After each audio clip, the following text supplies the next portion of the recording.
Hello friends, welcome to my new video. Difference in invertebrates and vertebrates. We will discuss about difference in invertebrates and vertebrates. अकशेरुकी और कशेरुकी जीवों के बीच अंतर. Right? Invertebrates, a characteristic structure the notochord develops during their embryonic period and later on the same is replaced by a series of vertebrae.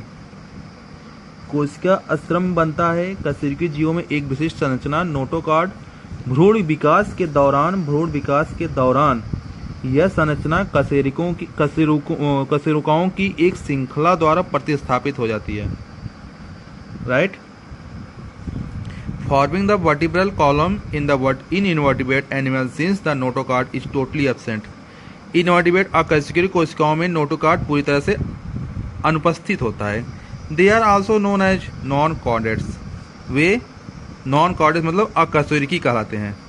The invertebrate animals differ from the vertebrate animal in many respects. Right. अकशेरुकी जीवों में चूंकि notochord पूरी तरह से अनुपस्थित है इसलिए उन्हें गैर कॉर्डेट भी कहा जाता है. अकशेरुकी जीव कई मामलों में कशेरुकी जीवों से भिन्न होते हैं. Right. Invertebrate animals differ from the vertebrate animal in many respects. So now, difference between invertebrates and vertebrates. Difference between invertebrates and vertebrates. Invertebrates, first, body symmetry may be asymmetrical, radial or bilateral. इसका मतलब क्या हुआ? शरीर की समरूपता असममित, radial या द्विपक्षीय हो सकती है. और vertebrates, body is bilaterally symmetrical. शरीर द्विपक्षीय रूप से सम्मित होता है. हाँ. Second, appendage if present are more than 2 pairs. यदि उपांग मौजूद हो तो वे 2 से अधिक जोड़े होते हैं. Second, there are never more than 2 pairs of appendage. उपांगों के 2 से अधिक जोड़े कभी नहीं होते हैं. Right. Third point, may have a non-living exoskeleton which is formed as a secretion of the ectoderm, endoskeleton absent. Right. इसका मतलब क्या हुआ?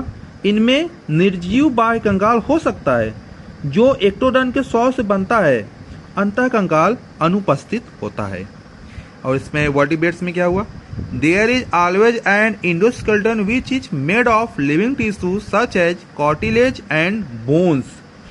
शरीर में हमेशा एक आंतरिक कंकाल एंडोस्केलेटन होता है जो उपास्थि और हड्डियों जैसे जीवित ऊतकों से बना होता है. Fourth, skin consist of only one layer. त्वचा में केवल एक ही परत होती है. एंड वर्टिब्रेट्स में क्या बोल रहा है? Skin consist of 2 distinct layers and outer epidermis overlaying a thick dermis. मतलब क्या हुआ? त्वचा 2 अलग अलग परतों से बनी होती है. एक बाहरी एपिडर्मिस जो एक मोटी डर्मिस के ऊपर स्थित होती है. त्वचा 2 अलग अलग परतों से बनी होती है.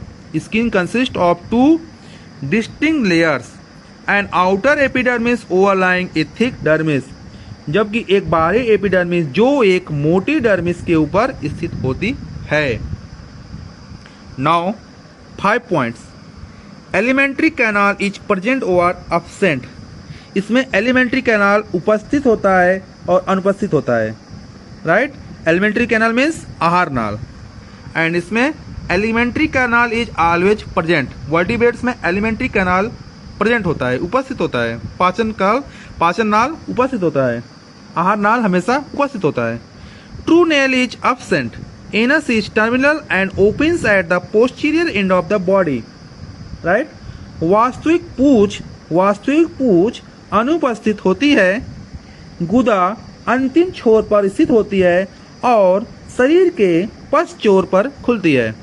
एंड नाउ 6 पॉइंट वर्टिब्रेट्स में क्या बोल रहा है? A true tail which may be defined as the post-anal continuation of the body axis may be present. एक वास्तविक पूंछ मौजूद हो सकती है जिसे शरीर अक्ष के गुदा पश्चात निरंतरता के रूप में परिभाषित किया जा सकता है। A true tail which may be defined as the post anal continuation of the body axis may be present. एक वास्तविक पूंछ मौजूद हो सकती है जिसे शरीर अक्ष के गुदा पश्चात निरंतरता के रूप में परिभाषित किया जा सकता है।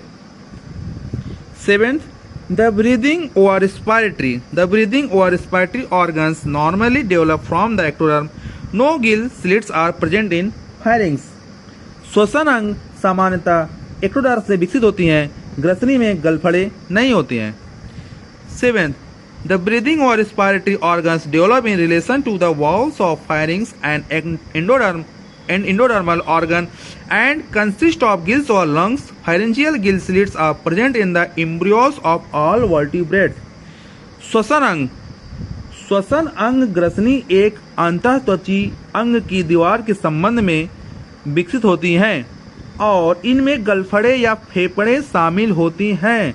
सभी कशेरुकी जीवों के भ्रूण में ग्रसनी गलफड़े मौजूद होती हैं। फिर से एक बार सुन लीजिए।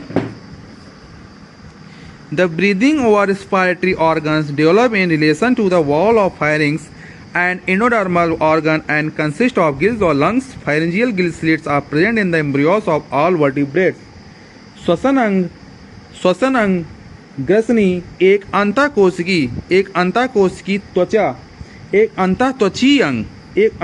अंग की दीवार के संबंध में विकसित होती हैं और इनमें गलफड़े या फेफड़े शामिल होते हैं। गिल्स और लंग्स आर प्रेजेंट।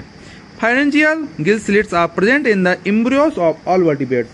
सभी कशेरुकी जीवों के भ्रूण में ग्रसनी गलफड़े मौजूद होते हैं। Now 8 point, the circulatory system is mostly open type. Invertebrates में circulatory system पूरी तरह से खुला होता है। The circulatory system is closed. Vertebrate में circulatory system क्लोज रहता है, containing arteries, veins and capillaries.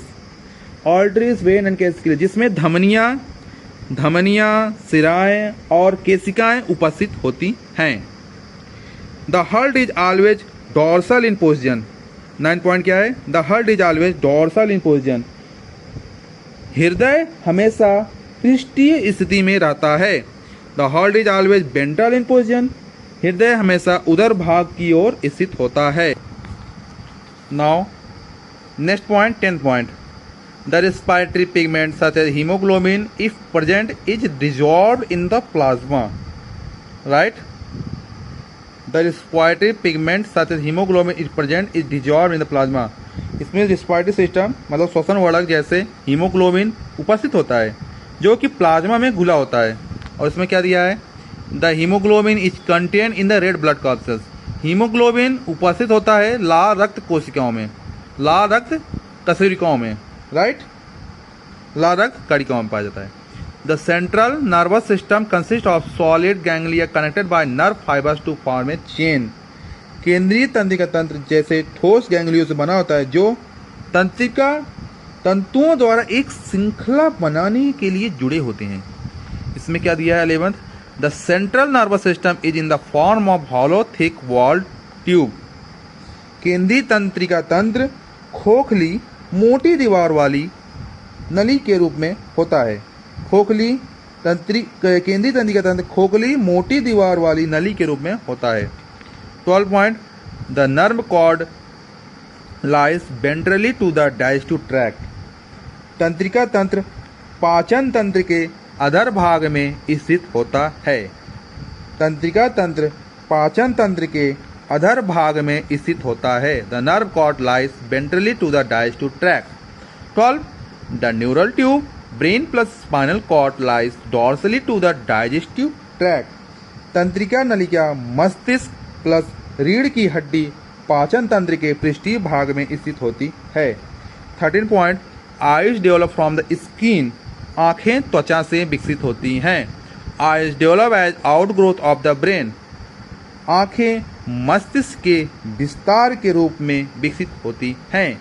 14 point, reproduction sexual asexual और बोथ।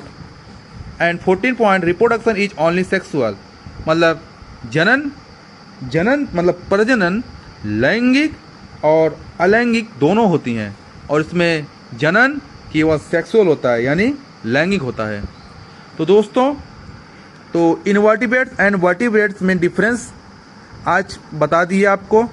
इसके बारे में आपको इसका मीनिंग और हिंदी मीनिंग दोनों बता दिया। दोस्तों, वीडियो अच्छा लग रहा हो तो प्लीज़ लाइक कर दीजिए, सब्सक्राइब कर दीजिए।